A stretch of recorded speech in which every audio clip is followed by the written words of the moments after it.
Welcome everybody to the live stream, if you're listening online, and to the folks in the audience, thank you for coming. So the reason why we called an assembly was to present the center-wide bylaws to you. As you know, the bylaws are, is the guide that gives us direction about our charge as a committee, our function, and how to execute our responsibilities to support the campus, the faculty and professional staff, and to serve as advocates for our interests. The bylaws were written almost 50 years ago, and with the exception of a couple of amendments that were added shortly thereafter, haven't been updated since. So to say that they needed updating is an understatement. It's been a Herculean effort on the part of a special group of very devoted individuals who are committed to update the bylaws so they can better serve the function of this committee, so it can in turn better serve the campus. Who led that effort originally was Dr. Brigitte Desport, who everyone knows very well from the School of Health Professions, and that was taken over under the leadership of Catherine Perkins in College of Medicine, and who's brought this to completion.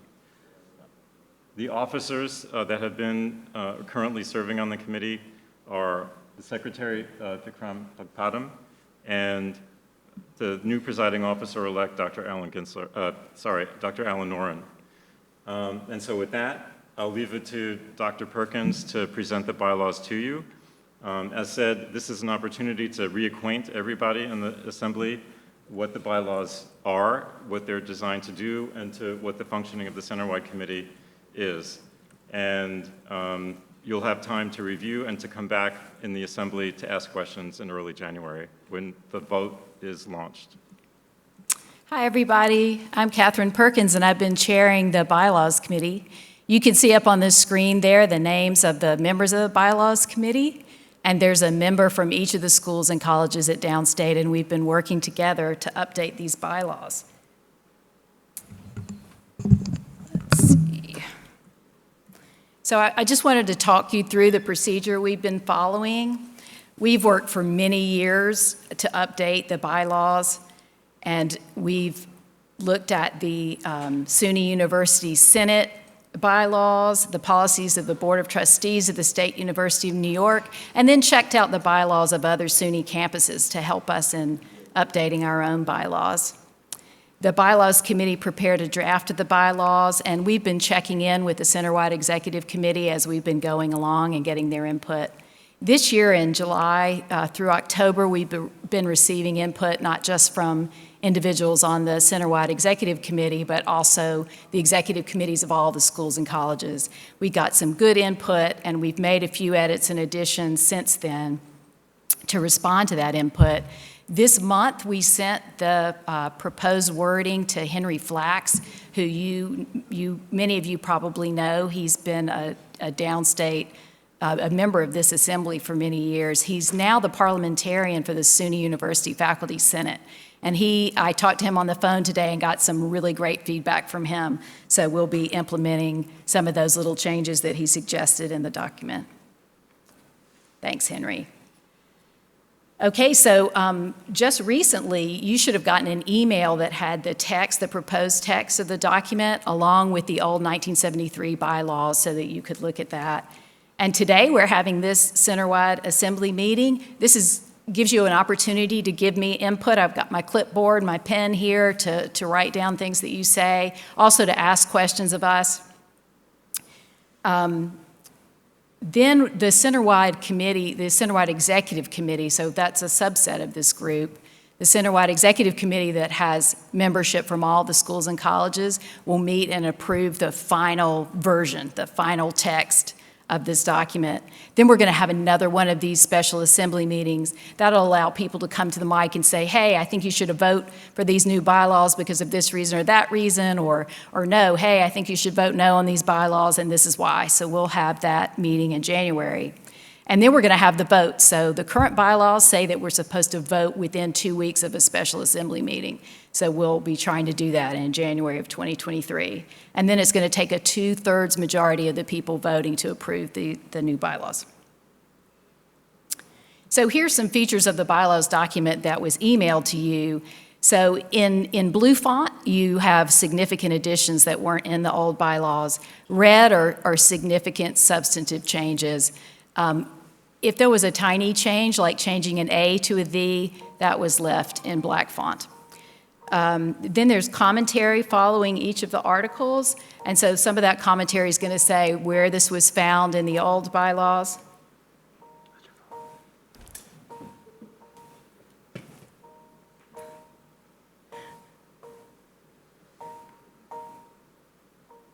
So some of that commentary is going to say, where in the old bylaws you can find this same section. And if there was a change, sometimes it tells you why it was changed or why that part was added. And sometimes it'll sort of give you, you can also look at this other place in the bylaws to find this topic addressed elsewhere. Okay, so here's some of the highlights of the changes. We changed the name, so we've been fumbling around with the name of this group. So the new name we're proposing is Downstate Assembly of Faculty and Professional Staff. So we've been sort of just calling it Centerwide or Centerwide Assembly. So we hope this new name will be good for us. And then in Article 4, we have added some lines about the promotion and defense of academic freedom and due process as one of the responsibilities of this assembly. So some of that language was in one of the standing committees already, but we wanted to bring it up front as one of the responsibilities of the assembly as a whole. In Article 5, the executive committee membership we're proposing to make it smaller. So currently it's a large membership and we have difficulty meeting quorum to hold business and have official votes. So we're asking for your support in making that committee smaller. In Article 10, the senator language has been updated to match the SUNY University Senate language, so it's almost a copy of words from the Senate bylaws. In Article 11, our former start date for our officers was September the 1st. But the SUNY University Faculty Senate, the start date for the senators is July the 1st. So the senators from all the campuses begin on July the 1st, which means we have to have our elections in time for them to begin on July the 1st. And in fact, we're supposed to tell the SUNY University Faculty Senate by May the 15th who the new senators are. So that means we need to have our election earlier. And rather than try to hold two separate elections, it makes sense to also elect our own officers for the campus at that same time. So we felt that it made sense for everyone to take office at the same time, which would be July the 1st. We also needed some new vacancy language. So when an officer vacates a position, what happens and what are the rules governing that? And that came up recently when our presiding officer had to vacate the position. We knew that the presiding officer-elect moved into that position, but we then said, what's the term length for this new person? He began partial term, so that sort of made us realize we needed some vacancy language, so that's been added. Article 12 has the standing committees, and there are several of those standing committees. They have not been active for many years except for nominations and elections and bylaws. So 2 of the several have been active, but the rest of them have not been. And executive committee had a discussion about this. Do we really want these standing committees? They haven't been functioning. And we decided, yes, in fact, we want them, but that means the schools and colleges are going to have to populate them with people from their schools and colleges. And we also decided on executive committee to rename library and change that name and broaden that responsibility. So now it's Library, Educational Technology, and Simulation Center. So that's one of our changes. Also, down at the bottom, you can see Article 7. So that's new. That's the relationship of this assembly to other entities. So there's a little section about the policies of the Board of Trustees, about our relationship to Downstate administration and the Downstate president, the relationship of this larger body to the individual school and college assemblies and their executive committees, and also our relationship with student governance. Okay, so what I'm about to do is walk you through the changes in this document. And I'm going to pause at various places to give opportunity for input and questions. And so we have 2 mics in the aisles, and when I pause, Chris Roman, our presiding officer, will be able to call on people, and Vikram, our secretary, will be looking in the chat for the live stream audience. So there are some people listening to this via live stream right now. Some of them are many members of the BYLAWS committee. So we thank them for being there. So if we need you, we'll try to get you to answer in the chat, BYLAWS committee. Okay, so with Article 1, I said this before, so our new name would be Downstate Assembly of Faculty and Professional Staff.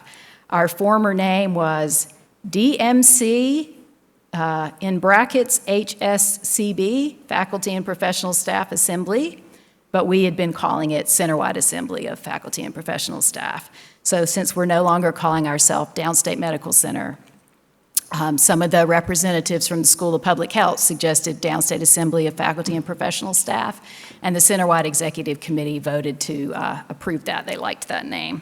So that's how it ended up in this proposed new bylaws.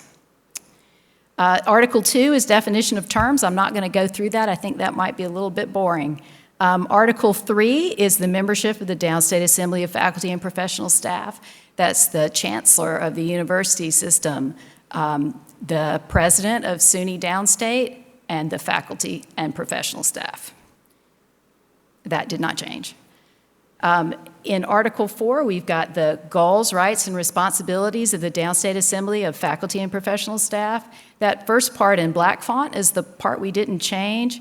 And then after that, we have, in addition to the items listed below, the goals and responsibilities of the Downstate Assembly of Faculty and Professional Staff and its governing body, the Downstate Assembly Executive Committee, are to promote communication among downstate schools and colleges, develop recommendations for the betterment of SUNY Downstate, communicate the concerns and recommendations of the Downstate faculty and professional staff to the Downstate administration, and when appropriate, to the SUNY University Faculty Senate, and to implement the policies and resolutions of the SUNY University Faculty Senate. And then we have a list here. Many of these are the same as they were before, so those are the ones that are in black font. So you can see in A, participation in the selection of administrative officers like the president of SUNY Downstate. In B, this has been here before, consultation in the preparation of the SUNY Downstate budget and an annual review of the budget by the Committee of Research, Resources, Planning, and Budget. So that's one of those standing committees I was referring to before. C, participation in the strategic planning process for SUNY Downstate. So that was added. That blue font means that was added. D, consultation in the formulation or modification of SUNY Downstate policies that affect multiple schools and colleges. We've added that. We've added E, significant participation in the formulation or modification of faculty and professional staff personnel policies. We added this part in blue because it came to our attention that the personnel policies were apparently edited without our knowledge. So in blue was added, which shall not be changed without notification of and input from the Downstate Assembly of Faculty and Professional Staff and its governing body, the Downstate Assembly Executive Committee. Going on to F, participation jointly with the administration in the periodic assessment of faculty and professional staff responsibilities and consultation prior to any changes in faculty or professional staff responsibilities that affect faculty and or professional staff of multiple schools or colleges. So that's one of the things you'll see popping up in here is that, you know, this group is dealing with things that affect multiple schools and colleges, whereas the assemblies of the individual schools and colleges will handle things that only affect a single school or college. G, the encouragement and development of student participation in the educational programs of SUNY Downstate. That's in black font, so that was already there. H, promotion and defense of academic freedom on the Downstate campus to include full freedom within the law of inquiry, teaching, and research as outlined in Article 11, Title I of the Policies of the Board of Trustees of the State University of New York. We felt that this was a very important thing to add. As I said, some of this language, similar language, was already under a standing committee, but we thought it was important to pull it up front here. And I as well, promotion and defense of due process on the Downstate campus, especially as it relates to academic freedom and faculty and professional staff personnel policies. We feel like this is very important and this is the appropriate body to deal with that. J, review of and voting on SUNY University Faculty Senate proposals and resolutions, which the Senate asks us to do. Okay, and then this was pulled out as separate. These two had kind of been mixed together, the individual rights and responsibilities and the rights and responsibilities of the group. So this was pulled out to be individual rights and responsibilities. Number 1 was changed a little bit to lump educational research and service into a single mission so that participation in one of those would be sufficient without having to participate in all three. In the policies of the Board of Trustees, it does not have all three. It has the education piece. And then we've just added these that are sort of make sense. Participation is needed on standing committees and special assemblies, committees of the Downstate Assembly of Faculty and Professional Staff, voting in the elections, voting on amendments to these bylaws, and attending these meetings when other duties allow it. So moving on to Article 5. So there is some interest here in Article 5. So this is the membership of the Downstate Assembly Executive Committee. So we have the presiding officer-elect, and secretary as before. The downstate senators and alternate senators to the University Faculty Senate. So the 1973 bylaws are somewhat ambiguous about whether the alternate senators are included. I'm not sure if that's because there were not alternate senators in 1973. That is possible. So we felt that it was important for the alternate senators to also attend the executive committee meetings because they need to be able to then, when they fill in for a regular senator in the meetings of the whole University Faculty Senate, they know what's going on at Downstate because they've been in the meetings. So we feel like that's important. 3, the presiding officer and the presiding officer-elect of the Faculty and Professional Staff Assembly of each constituent school or college. So in practice, this was happening before because each school or college had additional representatives and they almost always had the presiding officer-elect be one of those. But now we've just made it official. Number 4, additional representatives from the constituent schools and colleges based on size. I have a special slide for that that'll explain that. 5, the president of SUNY Downstate is a non-voting member. 6, a student representative. So for many years, we actually were doing this, having one non-voting student representative from the University Council, which is the Student Council of Downstate, and they actually added it to their bylaws. I checked out their bylaws. It's actually in there now, so this is proposing to put it in ours as well. And then the parliamentarian, so if that person is already on this committee as a voting member, they would retain their voting rights. If they're brought in outside of the committee, they would not be a voting member, and that's explained in the text. So going to this additional representatives based on size.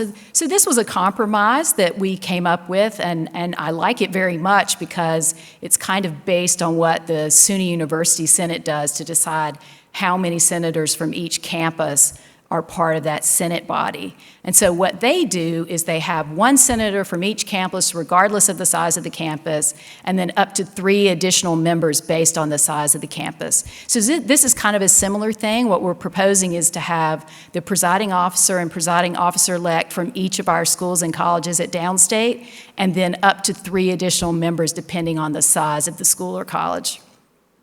So you can see here in red that there would be 1 additional member for the school or college having 300 or more members, a 2nd additional for a school or college having 600 or more voting members, a 3rd additional for a school or college having 900 or more voting members. And then those additional representatives would be elected as determined by the bylaws of the Faculty and Professional Staff Assembly of those schools and colleges. What it turns out right now is that the only school or college big enough to have additional members would be College of Medicine, which is very big. So you can see on this table the old versus the new. So the first row is College of Medicine. The old membership was 11 representatives to the executive committee. It was very hard to get 11 people from College of Medicine to come to a monthly meeting. So we really hope we have support for this smaller committee size. The new proposal would be 5, the presiding officer-elect plus 3. And then for the other schools in college, College of Nursing, School of Graduate Studies, School of Health Professions, School of Public Health, each of them would have 2 representatives, the presiding officer and presiding officer-elect of their school or college. You can see on the School of Public Health row that because the old bylaws were written in 1973, they actually didn't have School of Public Health. And so officially they have no representatives. We have been rather going with the spirit of the old bylaws and having 3 representatives from School of Public Health currently. But that's just the spirit of the bylaws, not the letter of the bylaws. And then it's ambiguous whether the alternate senators are included on that second to last row there, so it says 8 or 4. The new proposal is to include the senators and alternate senators, so that's 4 of each for 8. And you can see that old total is ambiguous, so really what was a quorum? The old total is 31 to 38, and we're proposing to have 24 members of the executive committee, and we really hope for your support on that.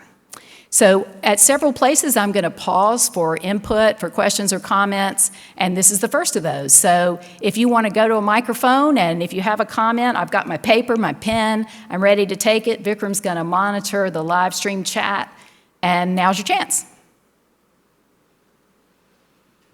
just like to say that I support the name change to Downstate Assembly. It's not on. Yep.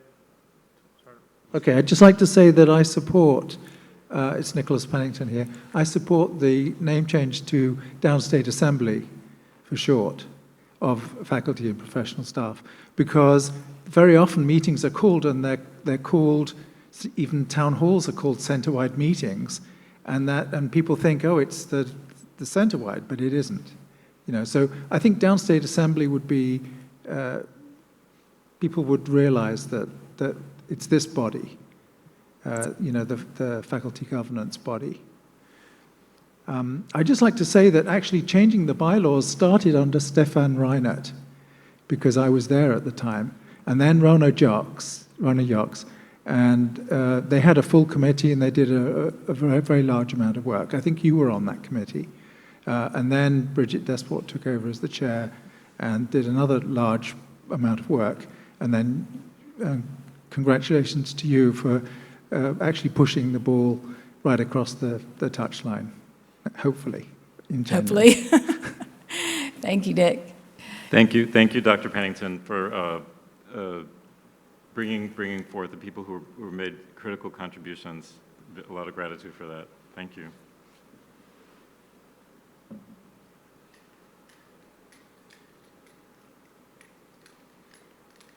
Hi, Joanne Katz from School of Health Professions. Can you back up a few slides? You had a new language you put in. Just keep going back. One of the earlier slides.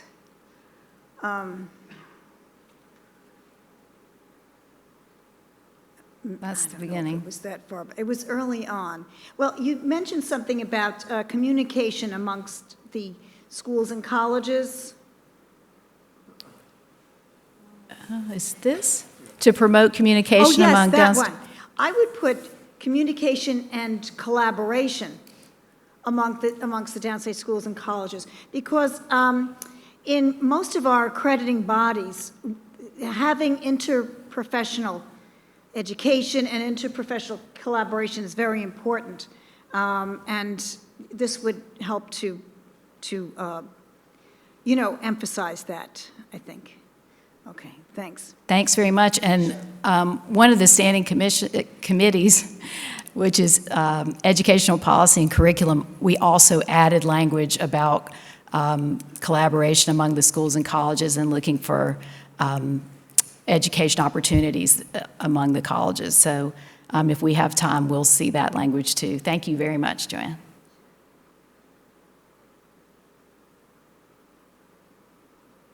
Shall I move on?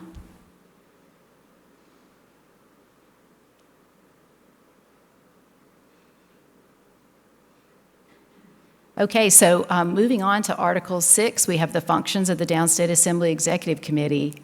and this blue language was added. The Downstate Assembly Executive Committee will address issues that are of concern to more than one school or college. Individual school or college issues are addressed through their appropriate school or college level governance. And then the enumerated lines under that state almost exactly the same as they were before. So I didn't put them here. This article, Article 7, is almost entirely blue font because it's almost entirely new. So we thought it was important to sort of explain the relationship between the Downstate Assembly of Faculty and Professional Staff and its executive committee with these other entities. The first is, what does the policies of the Board of Trustees say to us? And so in Article 10, Part 5 of the policies of the Board of Trustees, it states that the Assembly bylaws shall be consistent with and subject to the policies of the Board of Trustees of the State University of New York, the laws of the State of New York, and the provision of agreements between the State of New York and the certified employee organization established pursuant to Article 14 of the Civil Service Law. So the state has a contract with UUP. That's what it's referring to. And some of the language in 1973 about salaries, negotiating salaries and that kind of thing have been taken out of this document for that reason.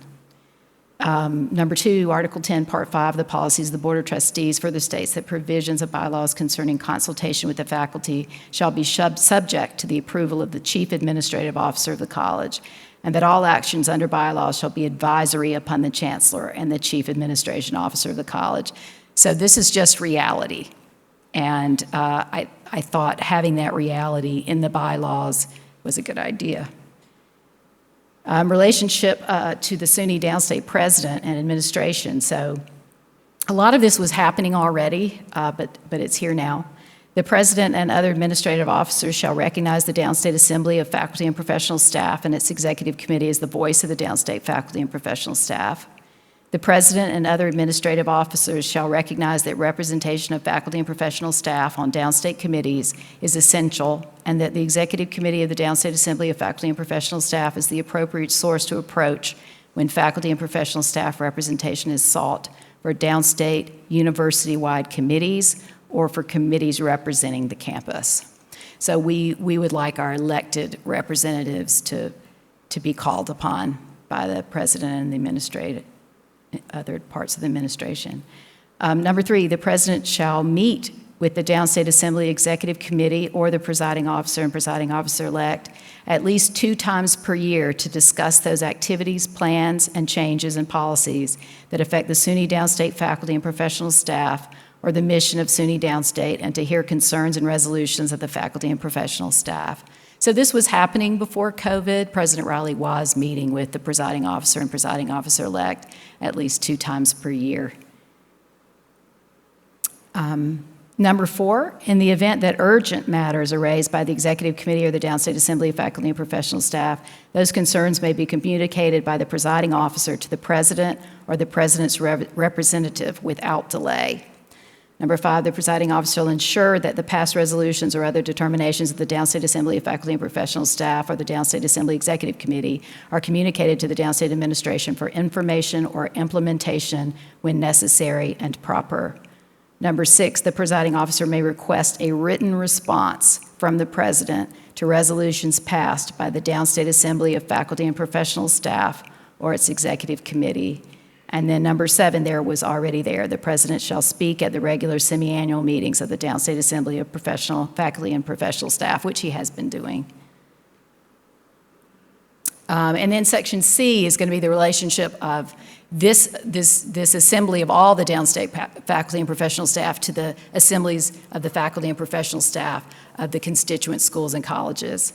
And I didn't put some of the stuff that was already there in black font. I was focusing on the part that's new in the blue font. So number 4 is the faculty and professional staff assemblies of the individual schools and colleges shall not be deprived of their own independent authority to make and revise their own bylaws within the limits outlined in Item 2 of this section. Item 2 was that they should not conflict with these bylaws.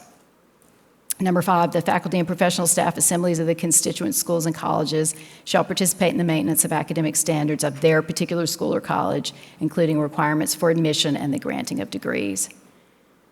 Number 7, the faculty and professional staff assembly of each constituent school or college is responsible for providing the names of the newly elected officers of their school or college, as well as the names of the additional representatives to the Downstate Executive Committee, if applicable, to the presiding officer and secretary of the Downstate Assembly of Faculty and Professional Staff as soon as is practicable, but no later than 30 days after their election. That's very important. So we encourage all the constituent schools and colleges to provide those names. Number 8, the presiding officer of each constituent school or college is responsible for updating their list of representatives to the standing committees of the Downstate Assembly of Faculty and Professional Staff and communicating those updates to the presiding officer and secretary of the Downstate Assembly of Faculty and Professional Staff within 30 days of a change. And that also is going to be very important. So we hope to get these standing committees up and running again. And we're going to need the constituent schools and colleges to provide us with those names. That's going to be really important. And then relationship to student governance. So the SUNY University Faculty Senate encourages us to encourage our students to be involved in student governance and encourages us to have a non-voting student member attend our assemblies. So the Downstate Assembly of Faculty and Professional Staff recognizes the value of an organized student voice and encourages the participation of students in student governance and the attendance of student representatives at Downstate Assembly meetings as outlined in Article 8, Section B. In addition, it encourages the participation of the student members of the Committee of Educational Policy and Curriculum. That's one of those standing committees. And the Committee of the Library, Educational Technology, and Simulation Center. That's another one of those standing committees at those committee meetings. Furthermore, the Downstate Assembly of Faculty and Professional Staff urges the faculty and professional staff governance bodies of the various SUNY downstate schools and colleges to encourage participation of students in governance. Okay, and then Article 9, meetings of the Downstate Assembly Executive Committee. So there was a little bit of confusion that happened about how do we get a standing committee off and running in the fall. So this was already in there, but we've added the blue line to hopefully help. So each year at the September meeting of the Executive Committee, the committee shall elect the Executive Committee representative for each of the standing committees, who shall then be responsible for convening the initial meeting of the standing committee to which they have been assigned. In the case of the Nominations and Elections Committee, the presiding officer is the representative from the Executive Committee, and in that role shall be responsible for convening the initial meeting of the Nominations and Elections Committee, which you find more about in Article 12. We just added this one, so remote attendance. This was added when we sent out for additional input from people. So members of the Executive Committee shall be deemed present at a meeting of the Executive Committee if they are participating in the meeting by means of a conference, telephone, video conferencing, or other means that enables all persons participating in the meeting to communicate with each other. So that allows that remote attendance. This also is new. So when we sent out for input, we got some response on strengthening the ability. So sort of the question of what do you do if an officer is not functioning? You know, how are you going to deal with that? Can you strengthen the language? Can you add some language for that? So number 10, if the presiding officer fails to call a September meeting of the Executive Committee or fails to call a meeting of the Executive Committee for a period of 2 or more months, excluding July and August, it shall be the duty of the presiding officer-elect to alert the presiding officer. If the presiding officer does not call a meeting within 2 weeks of being alerted, the presiding officer-elect shall call the meeting and preside in place of the presiding officer for that meeting. See Article 11 for vacancy rules. And number 11 is new, so this was another thing that when we sent out for input, someone said, you know, the bylaws of most nonprofit organizations have some sort of conflict of interest clause. So I went on the internet, you know, to various nonprofit organizations and academic governing bodies, looking at the language of their conflict of interest statements. And this is what we ended up with. Conflict of interest. Whenever a member of the Executive Committee has a financial or personal interest in any matter coming before the committee, the affected person shall fully disclose the nature of the interest before participating in the discussion and shall abstain from the vote on the matter unless a majority of the disinterested members of the Executive Committee present determine that it is acceptable for the person to vote. The decision to recuse oneself from a discussion or abstain from a vote, however, need not be accompanied by any explanation. Article 10 is about the downstate SUNY University faculty senators and alternate senators. So we get 4 senators and 4 alternate senators that we send to University Faculty Senate. This section has been copied almost verbatim from the bylaws of the SUNY University Faculty Senate, which are quite updated from compared to our old bylaws. So this section was desperately needed. So I'm going to pause again. So pausing for questions and comments. So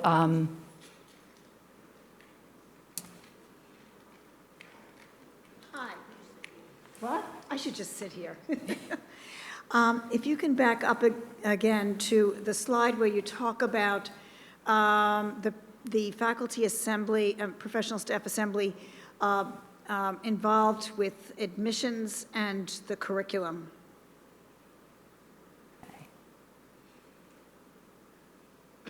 Oh, yes, number 5. So the faculty and professional staff assembly, in and of itself, is not directly participating in the maintenance of the academic standards and the admissions and granting of degrees per se, but rather it's some of the standing committees and some of the academic programs, degree granting programs themselves. So as an example, the curriculum committee, we would go to our curriculum committee if we wanted to make changes in some of the courses, and through our admissions and academic standing committee, we could make changes in terms of admissions. And the changes that we make are usually prompted by changes in accreditation standards so that each profession, whether it's medicine, nursing, PT, OT, et cetera, certain things come down the pike that they say, you must do this. And, you know, the faculty and professional staff assembly, when I'm thinking of it in terms of SOAP, we all get together and each committee reports, and maybe there's things that have to be voted upon, but actually the actual work, the legwork, is involved more at the program level, the curriculum committee level, and the admissions and academic standing committee level. So and I can see most of the language you haven't changed. I mean, that is the language that's been in there a long time. But I just wanted to just, you know, make sure that that spirit of what I've discussed, you know, goes into number 5. And are those committees subsets of the faculty governance, or are they separate and outside of that? No, they're part of faculty governance, and they're part of the faculty and professional staff assembly. And what happens is when we have our assembly, you know, 3 times a year, each of those committees will report out on what they've done. But all of the faculty and professional staff that comes to the assembly doesn't necessarily have to vote on each of these changes. They're just noting these changes rather than voting upon them. That's done at either committee level, or also the program chairs also present, you know, what's changed in their program, and they also reporting on it, but not asking for everybody to vote upon it. Right. I think you're okay if it's if those committees are subsets of your faculty assembly or your faculty and professional staff governing body, but I'll flag that for the bylaws committee just to take another look at it. I just want to make sure that the way it's written is the way, you know, because of what we're actually doing, you know, that we don't look like we're in violation of what number 5 states. That's all. Thanks. Okay, thanks. Oh, can I make a quick comment on that? I mean, I essentially agree with what was just said by Dr. Katz, I think it is, but it's interesting because we had this discussion about faculty governance in the medical school and input to the curriculum, because with the medical school, it's a professionally accredited body, which is the LCME, and the LCME doesn't really want to see interference from faculty governance in the curriculum. However, in a university, which is not necessarily professionally accredited, there's an absolute requirement for the CEPC, which is the College of Medicine faculty governance input into the curriculum. And so it's interesting that the LCME doesn't like it, and they don't like the fact that there are 2 competing bodies having input into the curriculum. However, when it comes to middle states accreditation, they absolutely require strong faculty governance input into the curriculum. And if you don't have it, you risk not getting funding for things such as student aid.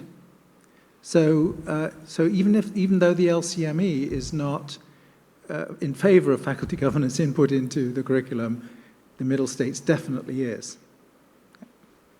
Thank you, Nick. So that's a little bit of a complicated issue. So let's see how it is written here.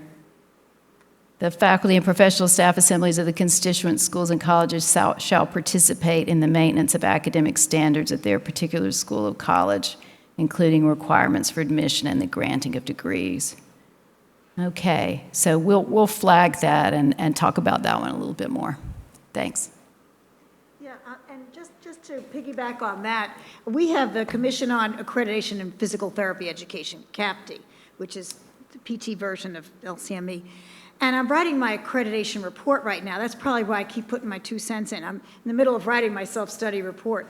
And one of the questions they ask is, do the PT faculty have autonomy, or whatever word they use, are we the ones responsible for developing and altering the curriculum for physical therapy students? Like, it's not coming from, the dean of our school is not the one who's deciding, what our students are going to learn, but it has to come from, the PT faculty. So, same idea as LCME. It has to come from the medical faculty.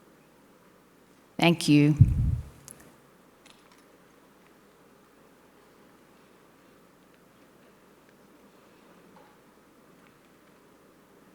Okay, I'll move on. Let's see how we're doing with time. Okay. Article 11 is nominations, elections, term of office, and vacancies, and this was an important one to update. So number one, any member of the Downstate Faculty and Professional Staff Assembly who has been a member for at least 12 months is eligible to run for presiding officer-elect and secretary, and for presiding officer in the unusual event that the presiding officer position appears on the ballot, except the dean of each of the constituent schools and colleges. That blue language has been added. Number two, an individual shall not simultaneously hold more than one of the following positions: presiding officer of the Downstate Assembly of Faculty and Professional Staff, senator, alternate senator. Additionally, an individual shall not simultaneously hold more than one of the following positions of Downstate Assembly of Faculty and Professional Staff. That's presiding officer-elect, and secretary. In addition, an individual shall not simultaneously hold the position of presiding officer of the Downstate Assembly of Faculty and Professional Staff and presiding officer of the Faculty and Professional Staff Assembly of one of the constituent schools or colleges. I think that last sentence was the one that was most likely to have occurred at some point. So that's been added here. So the regular elections shall occur in April or early May. So as I said before, the idea is we're supposed to get those senator names to the SUNY University Faculty Senate by May the 15th. So we've been tending to have our elections later than that. The Committee of Nominations and Elections shall ensure that the outcome of the elections, including the number of people who voted, is sent via Downstate email to all Downstate Assembly members, including the President of SUNY Downstate, within 2 weeks of the close of the election. A candidate who requests the detailed vote count of the individual election in which they were a candidate shall be provided with such by the chair of the Committee of Nominations and Elections, as long as that request occurs within 2 weeks following the announcement of the election results. So that blue language is new. The bylaws of the SUNY University Faculty Senate state that each campus must report the results by May 15th. Down at terms of office, that new thing there is the officers shall assume office on the July 1st, immediately following the election. That's so that the presiding officer-elect and secretary, presiding officer-elect and secretary would begin their terms the same time as the new senators begin their terms, which is July the 1st. Vacancies, so we needed this. If the presiding officer-elect, or secretary resign, or they no longer meet the definition of downstate faculty or professional staff, the position shall immediately be declared vacant. 2, if the presiding officer or secretary is unable or unwilling to perform the duties of office for a period of 6 months or longer for any reason, the position shall be declared vacant. Number 3, if the presiding officer position is vacated, the presiding officer-elect moves immediately to fill that position. The 2-year term as presiding officer will be counted from the next July 1st, unless the person assumes the position in July, August, or September, in which case the term will be counted from the July 1st that has recently passed. Okay, so we needed that. Number 4, if the presiding officer-elect position is vacated, a special election shall be held for presiding officer-elect to fill out the remainder of the term. If the presiding officer-elect position was vacated because the presiding officer-elect moved to fill the position of a vacating presiding officer, then the presiding officer-elect term shall be set to match that of the vacating presiding officer, as outlined in 3. If the presiding officer-elect position is vacated at or near the time of the next election for presiding officer-elect is due to be held, then that election shall have both presiding officer and presiding officer-elect positions on the ballot. 5, if the secretary position is vacated, the Downstate Assembly Executive Committee shall appoint a person to serve as secretary until the next regularly scheduled election. And then vacancies of senator and alternate senator are addressed in Article 10, Section E, which is the senator section.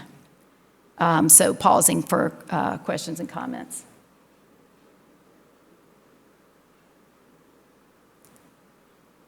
Okay. Then we move on to the standing committees. That's Article 12. So here's our list.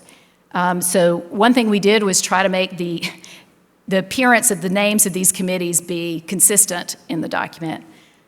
So we've got the Committee of Educational Policy and Curriculum, the Committee of Research, Resources, Planning, and Budget, the Committee of Faculty and Professional Staff Personnel Policies, the Committee of Nominations and Elections, the Committee of Bylaws, the Committee of Library, Educational Technology, and Simulation Center.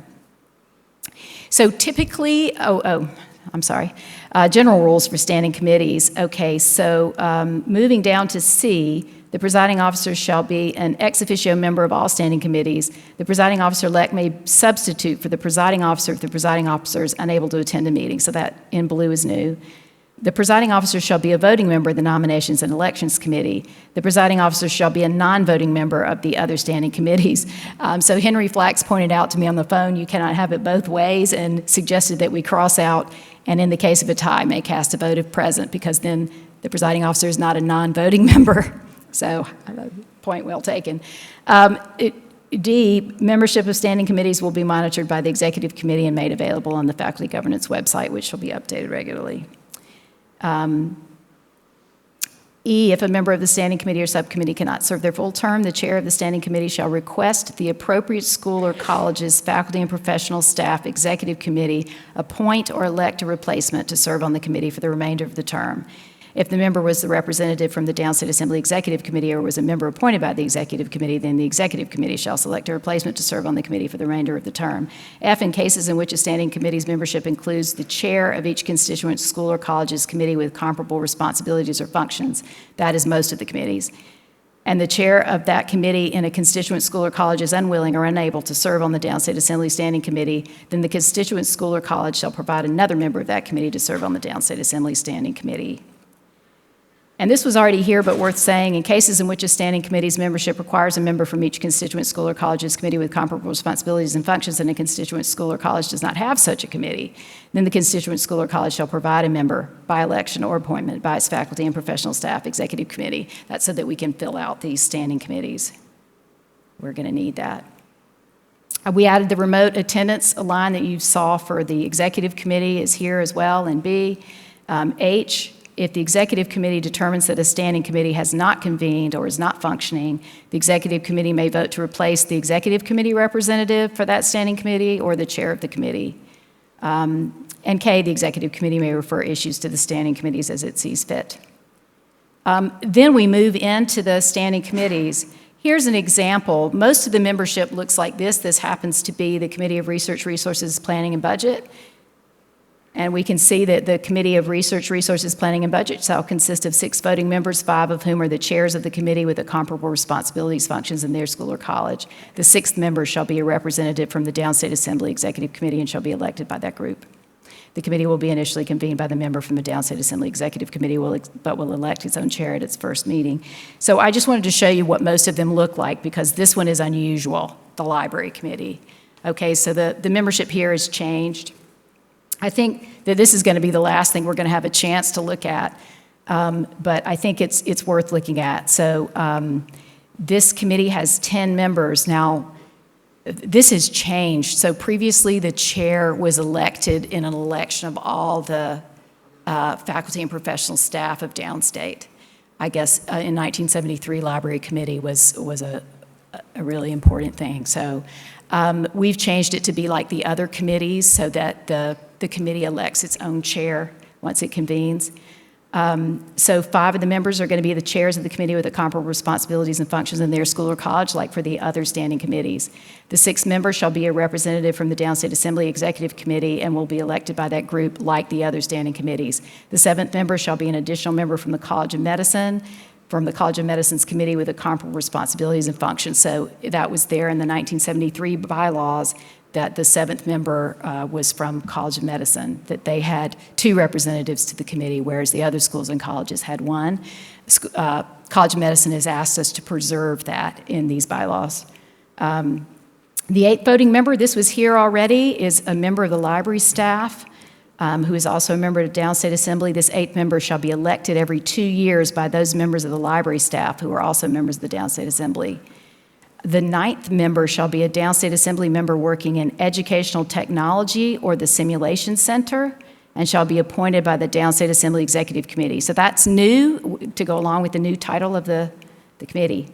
The 10th member shall be a student provided by the University Council. We thought it was important to have student representation. So this item was brought before the Centerwide Executive Committee actually several years ago, and they suggested the new expanded name and new expanded function of this committee.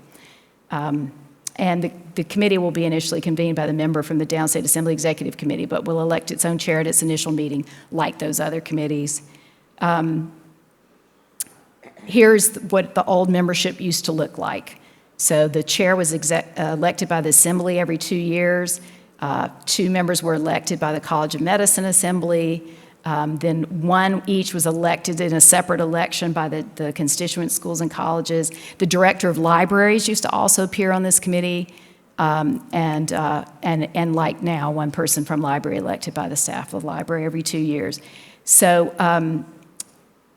I'll stop with this one, which is 14. We added a little bit here at the top. So each constituent school or college shall have the following standing committees or subcommittees or standing committees, subcommittees that cover these functions. So we don't want to force some of the constituent schools and colleges have combined some of these committees, and so we don't want to force them to have separate committees. So I'm going to stop here, and any last input or comments? Thank you, Kathleen, for this is really great work you have done. And I also support the sentiments expressed before about collaboration, the language needs to be there. And in terms of the curriculum committee, we had also suggested to you to retaining 2 members from the College of Medicine. Yes, so that's in there. Okay, thank you. I don't know how important this is, but very often on subcommittees, they try to have an odd number rather than an even number so that you can't be deadlocked, or less likely to be deadlocked anyway. A bit like the Supreme Court. But I don't think it's, the likelihood that they'll be deadlocked is probably pretty slim. And someone also might be absent, in which case.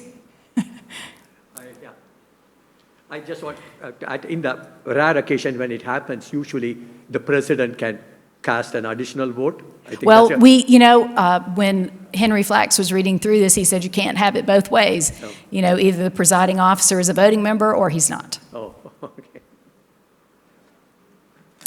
So I guess I'm just not familiar with the center-wide committee structure. I mean, it's very similar to what we do, School of Health Professions. I'm the chair of the Program Budget and Development Committee in SOAP. So that means, I guess, I would be on the committee of the Research Resources Planning and Budget. So how do I find out about when they meet? And, I guess I think that this center-wide body needs to reach out to each of the schools and colleges and say, let us, know who your folks are that's going to be on each one of these committees, and then we'll tell you when the meetings are or something. Right, so that actually was in Article 7, that article that was almost all blue font because it was new. Yeah. So it said that the presiding officer of the individual schools and colleges is responsible for giving those names, those standing committee member names, to the executive committee of the downstate faculty and professional staff. So that language is there. Right, so that once you have our names, then you'll contact us when these committee meetings come up. Right. Okay, because I'm happy to participate. I just need to know when it's happening. Thank you. Thank you. If I could just add to that, I think, that's part of the problem. One of the problems that we're trying to solve is to make sure that the appropriate, representatives from all the schools and colleges would be, brought in to these subcommittees. Right. But, part of it, in a way, the timing depends on whether or not each school and college has their governance fully assembled. And so some of these committees can't function unless yours function first. Right? So I think that's where we're at.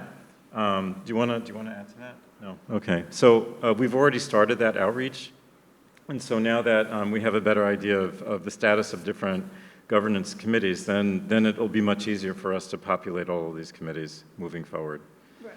And just a couple of things. Totally agree with collaboration. Also wanted to mention, I think maybe the language that would help with respect to, our obligations to accrediting organizations is just to say that we acknowledge that we have to, follow mandates of our accrediting bodies. Probably a lot of that work is best left to each individual school because they're all so different. But it's still, there still is a role for governance in sort of, okay, there may be a policy mandate, but how do we respond? Are there options? That's where I think this downstate committee could really be helpful, because you bring people together from different schools, different experiences, different mandates that they have to satisfy. How did you solve that problem? This is what we did in our school. What did you do? Did you face a similar issue? So I think that's really where, a lot of this kind of work can be done.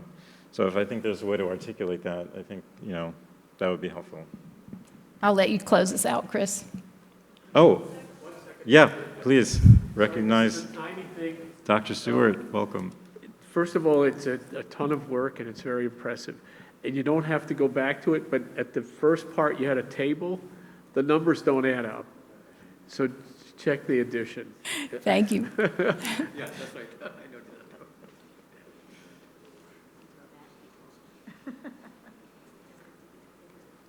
Right. All right, so if there are no more questions, I don't think we've had any more questions from the live stream. I want to thank everyone again for coming, both virtually and here. I cannot thank Dr. Perkins enough for being able to bring us to this point, and everyone that was mentioned today, including the names mentioned by Dr. Pennington. Thank you all for contributing. That's what makes this work meaningful, and that's what makes our work really effective in the advocacy work we want to do for everyone who trusts us to do that for them. So I think with that, look for our announcements. You have time to review this document. We'll send out a date for the January meeting when you'll bring sort of final words, and that's when the vote will be launched to approve the bylaws. Catherine, do you want to? You're good. All right. And then the meeting is closed. Thank you, everybody.